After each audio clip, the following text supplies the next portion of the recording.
भैया कल आपको कॉम्प्लेक्स सेंटेंस के अंतर्गत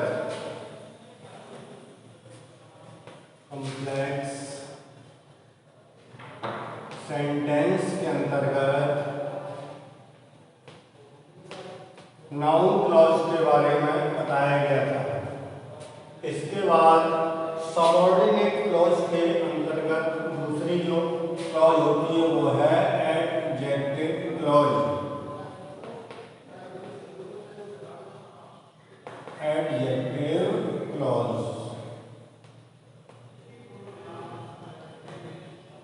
तो एडजेक्टिव क्लॉज यदि हम एडजेक्टिव की डेफिनेशन कहें तो an adjective is a word which qualify और मॉडिफाई नाउन और प्रोनाउन। इसी प्रकार एक सेंटेंस में आए हुए एडजेक्टिव वो दूसरे सेंटेंस के नाउन या प्रोनाउन को क्वालिफाई या मॉडिफाई करते हैं। तो एडजेक्टिव क्लॉज के अंतर्गत दो प्रकार के कंजंक्शन, एक आपके होते हैं relative pronoun,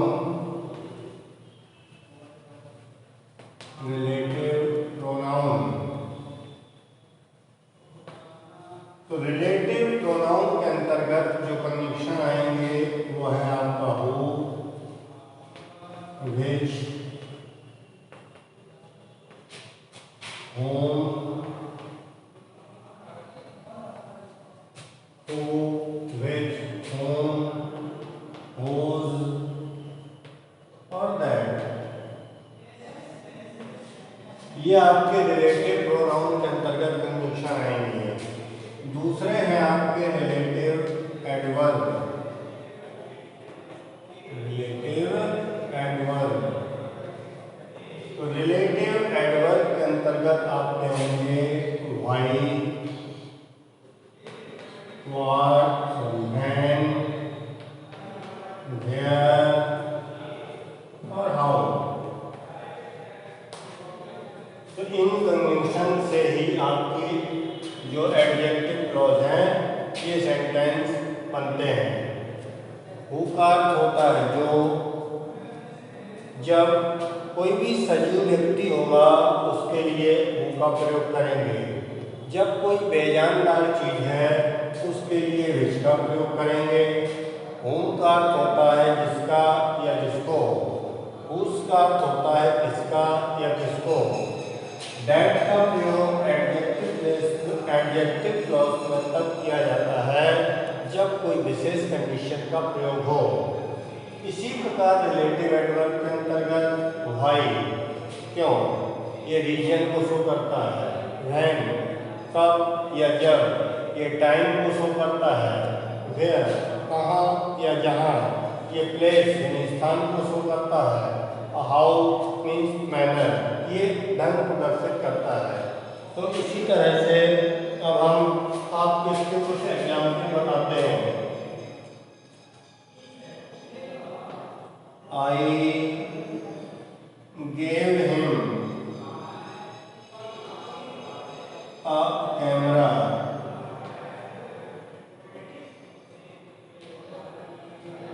The camera was very cheap.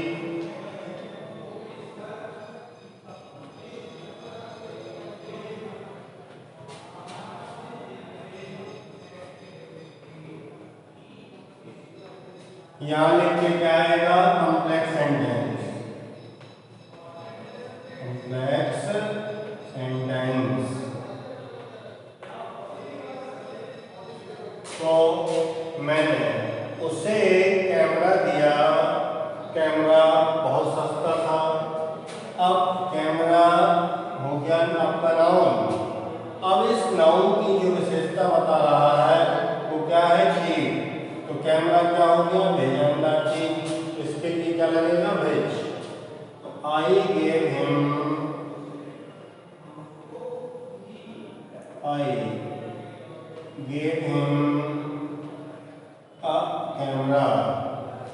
इसके लिए लग जाएगा which was very sheep.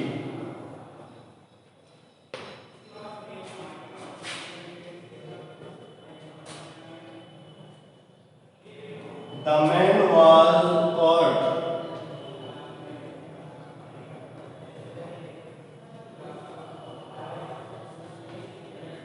The man was caught. He stole my watch.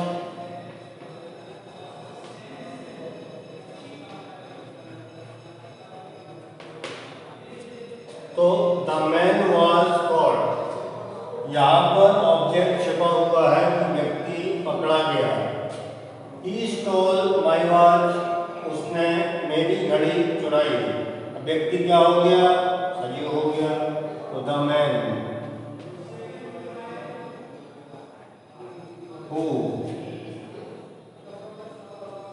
Stole my watch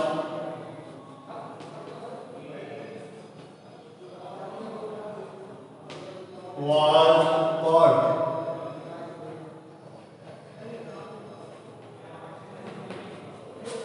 So the man who stole my watch was caught.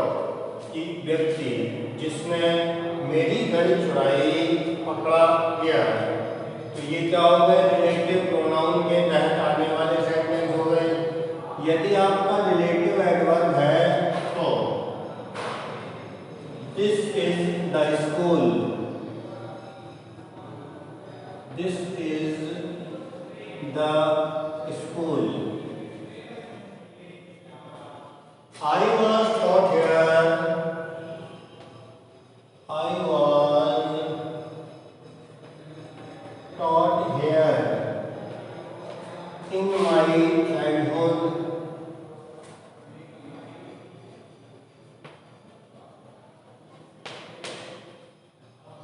यह school है। मैं यहाँ अपने बचपन में पढ़ता था। तो जब सेंटेंस में हेयर या देयर का प्रयोग हो तो ये स्थान को शो करता है। तो इसके लिए हमने आपको रिलेटिव एडवर्ब बताया कंजंक्शन हेयर। तो this is the school. This is the school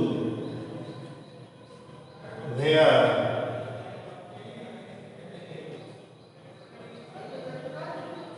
I was taught in my childhood.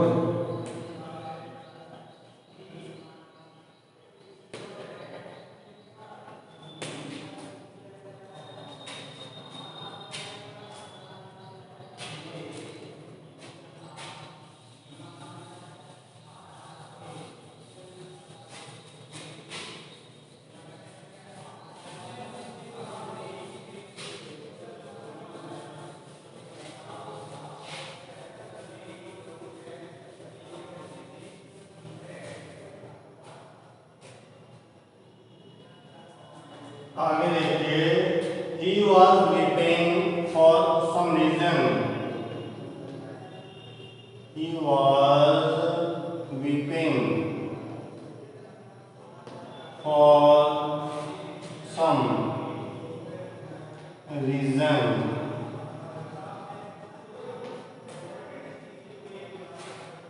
Nobody knew the reason. Nobody knew the reason कि वह किसी कारण से रो रहा था। कोई व्यक्ति उस कारण को नहीं जानता। तो कारण के लिए आपको बताया भाई। Nobody knew the reason. Nobody knew the reason why he was weeping.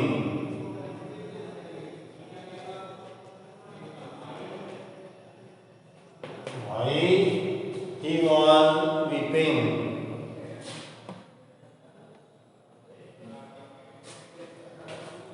प्रकार से रिलेटिव प्रोनाउन और रिलेटिव एडवर्ब के आपको कुछ सेंटेंस एक्सरसाइज के रूप में दिए जा रहे हैं।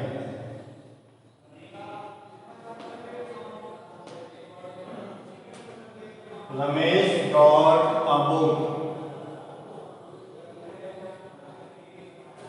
Ramesh brought a book.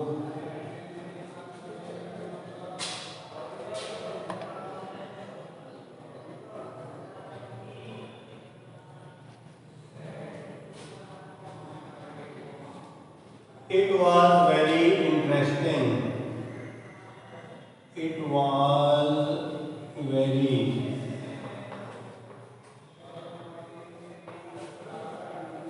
interesting. इनको किसमें बदलना है? कॉम्प्लेक्स सेंटेंस में।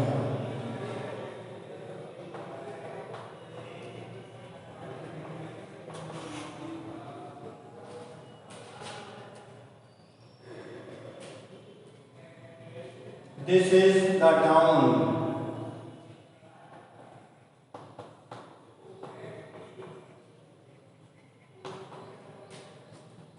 Pandit Nehru was born here.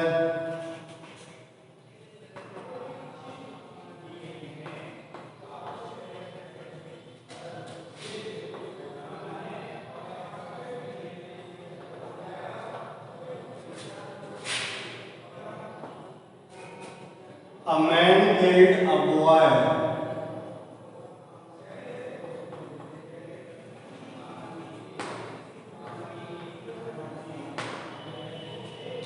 The police arrested him.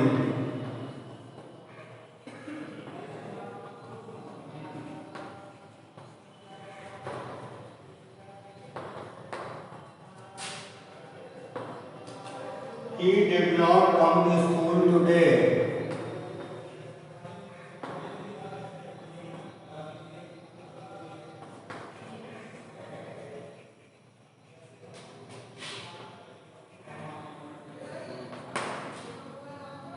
Do you know the reason?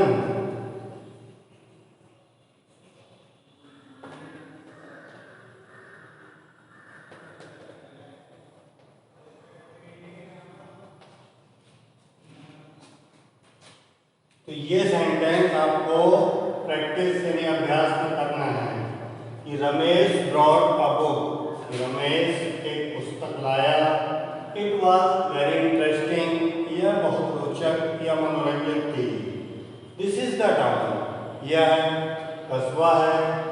Pandit Nehru was born here. Pandit Nehru यहीं पैदा हुए थे। A man killed a boy. एक व्यक्ति ने एक लड़के को मारा। The police arrested him. Police ने उसे गिरफ्तार कर लिया। He did not come to school today. वह आज स्कूल नहीं आया। Do you know the reason? क्या आप उस कारण को जानते हैं? तो ये वाले सेंटेंस आपको प्रैक्टिस के लिए कंजंक्शन यही लगेंगे। इसके बाद आगे जो एडवर्ब क्लॉज है वो नेक्स्ट टर्म में आगे बताया जाएगा।